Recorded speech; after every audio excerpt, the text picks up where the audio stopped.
ক্লাসে তোমাদের অষ্টম শ্রেণীর যে পরীক্ষাটা রয়েছে আগামীকাল, সেই পরীক্ষার প্রশ্নপত্র সম্পূর্ণ কিছু কিন্তু আমরা আপলোড দিয়ে দিয়েছি আমাদের অলরেডি এই প্লেলিস্টে। অ্যান্ড আজকে আমরা এক কথায় যে প্রশ্নগুলো রয়েছে সেগুলো আপলোড দেবো। দেখো, এটা অষ্টম শ্রেণীর বাংলা পরীক্ষার প্রশ্নপত্র, ঠিক আছে? আর যারা বাকি উত্তরগুলো সঠিক চাও এবং বিভ্রান্ত হয়ে যাচ্ছ, অলরেডি খুঁজতে খুঁজতে হয়রান হয়ে গেছো, তারা আমাদের এই প্লেলিস্টে ঢুকো। দেখো, তোমাদের প্রত্যেকটা প্রশ্নের সঠিক উত্তর দেওয়া হয়েছে এবং আমরা চেষ্টা করেছি তোমরা সর্বোচ্চ মার্ক যেন পাও সেই অনুসারে প্রস্তুত করা হয়েছে, ঠিক আছে? তো তোমরা অবশ্যই প্রশ্নগুলোর উত্তরগুলো দেখার জন্য এই প্লেলিস্টে চলে যাও। তো চলো আমরা এখানে বেশি কথা না বলে চলে যাবো সরাসরি সংক্ষিপ্ত প্রশ্নে। অ্যান্ড আমি বলে দিই, এখানে আমরা প্রশ্নগুলোর উত্তর বলে দেবো, তোমরা চাইলে খাতায় লিখতে পারো। অন্যথায় তোমরা আরেকটা কাজ করতে পারো, ভিডিও শেষে যা দেখবা যে আমরা এটার অবশ্যই তোমাদের উত্তরগুলো এক কথায় দেখা দিচ্ছি, সেক্ষেত্রে চাইলে সেখান থেকে তোমরা স্ক্রিনশট দিয়ে নিতে পারো। তো চলো আমরা এক কথায়, প্রথম প্রশ্ন ছিল 16 নম্বরটা, যেখানে ছিল রাখাইয়া রইয়া গেল নাও ঘোরাও উক্তিটিতে ভাষার কোন রীতি ব্যবহার হয়েছে? সেক্ষেত্রে প্রশ্নের উত্তর হবে অপ্রমিত রীতি বা কথ্য রীতি। 17 নম্বর প্রশ্ন হলো ধ্বনি বৈশিষ্ট্য অনুযায়ী ফ ধ্বনিটির নাম কি? সেক্ষেত্রে 17 নম্বর প্রশ্নের উত্তর হবে হলো অঘোষ মহাপ্রাণ ধ্বনি। 18 নম্বর প্রশ্ন হলো সৌন্দর্য শব্দের প্রকৃত পত্তায় লেখো। সেক্ষেত্রে সৌন্দর্য শব্দের প্রকৃত পত্তায় তোমাকে লিখতে হবে প্রথমে সুন্দর, ঠিক আছে? প্রথমে লিখবা সুন্দর প্লাস স্বর অ, এই হলো সৌন্দর্য। এই স্বর অর জায়গায় তোমরা চাইলে আর একটা জিনিসও লিখতে পারো, সেটা হলো পেটকাটা মধ্যাহ্নের স ইও, ঠিক আছে?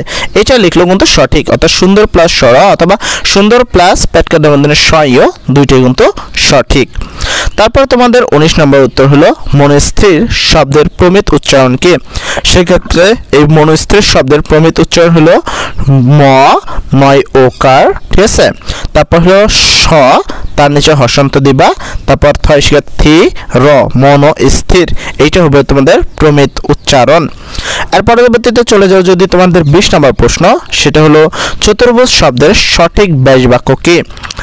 চতুর্ভুজ শব্দের সঠিক ব্যাস বাক্য হলো চার ভুজ যে ক্ষেত্রের, ঠিক আছে? চতুর্ভুজের সঠিক ব্যাস বাক্য চার ভুজ যেই ক্ষেত্রের। তারপর হলো তোমাদের 21 নম্বর হলো সাম্যবাদী কবিতার শেষ চরণটি কি ছিল? সাম্যবাদী কবিতার শেষ চরণটি ছিল এই হৃদয়ের চেয়ে বড় কোনো মন্দির কাবা নেই। তারপর তোমাদের 22 নম্বর প্রশ্ন হলো পণ্ডশ্রম কবিতায় প্রতি স্তম্ভের কোন চরণ শেষে মিল রয়েছে? সেক্ষেত্রে 22 নম্বর প্রশ্নের উত্তর হবে দ্বিতীয় ও চতুর্থ চরণের মিল রয়েছে। 23 নম্বর প্রশ্ন হলো কে কোথায় আছেন মুক্তিরা ফাঁড়ি আক্রমণ করেছে? অপারেশনের কদমতলী গল্পে কবিতাটি কথাটি কে বলেছেন? সেক্ষেত্রে 23 নম্বর প্রশ্নের উত্তর হবে হলো তোমাদের চন্দন, অর্থাৎ হলো কে কোথায় আছেন মুক্তিরা ফাঁড়ি আক্রমণ করেছে, এই কথাটা বলেছে চন্দন।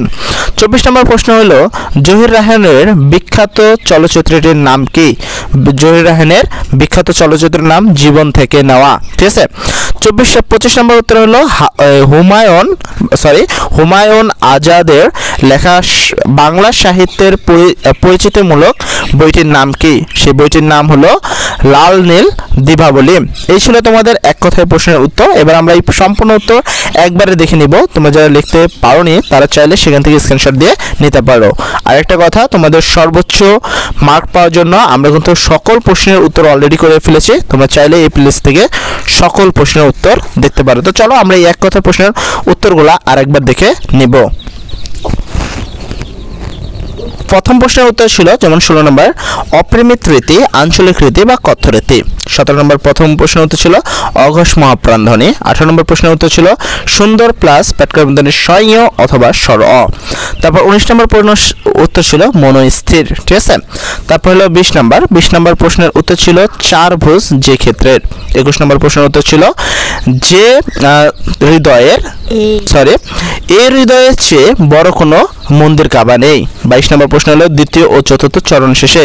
23 নম্বর প্রশ্ন ছিল চন্দন। 24 নম্বর প্রশ্ন ছিল জীবন থেকে নেওয়া। এবং 25 নাম্বার এবং সর্বশেষ প্রশ্ন ছিল লাল নীল দীপাবলি। আমি আবারও বলছি, আমাদের এই প্লেলিস্টে তোমাদের সকল প্রশ্নের সঠিক উত্তর কিন্তু অলরেডি আপলোড দেওয়া হয়ে গেছে। তোমরা চাইলে এই প্লেলিস্ট থেকে সকল প্রশ্নের উত্তর দেখতে পারো। যারা প্লেলিস্ট খুঁজে পাচ্ছ না তারা ডেসক্রিপশন লিংকে দেখো, প্লেলিস্টের লিংকটা দেওয়া রয়েছে, তোমরা চাইলে সেখান থেকে উত্তরগুলো দেখতে পারো। আর হ্যাঁ, তুমি যদি এখনও চ্যানেলটি সাবস্ক্রাইব করে না থাকো এবং নতুন হয়ে থাকো, সেক্ষেত্রে আমাদের এই চ্যানেলটি অবশ্যই সাবস্ক্রাইব করবা এবং ভিডিওটাতে যদি তোমার একটু উপকৃত হও তাহলে একটি লাইক এবং কমেন্টে বলে যাবা তুমি নবম শ্রেণীতে কি নিচ্ছ, সায়েন্স না কমার্স না আর্টস। সর্বোপরি কথা, সবাই ভালো থাকো। আসসালামু আলাইকুম।